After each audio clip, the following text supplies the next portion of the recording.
If you've been looking at Holzkern watches, you're probably wondering whether they're actually worth the money or if they're just another brand with good marketing. After checking them out, I'd say Holzkern definitely stands out from traditional watch brands. Their biggest selling point is the use of real wood, stone, and other natural materials, which gives every watch a unique look. No two pieces are exactly the same, and that's something a lot of people appreciate.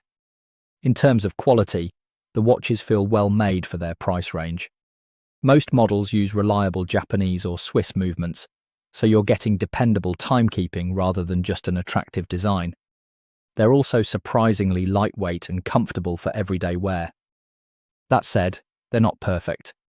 If you're expecting a luxury watch with premium finishing or collector-level craftsmanship, Holzkern probably isn't the right choice. You're paying more for the unique materials and design than for high-end watchmaking. So, is Holzkern worth buying? I'd say yes, especially if you want a stylish, conversation-starting watch that's different from what everyone else is wearing. But if your priority is luxury, prestige, or investment value, there are better options. Overall, Holzkern delivers a unique experience that's hard to find at this price point.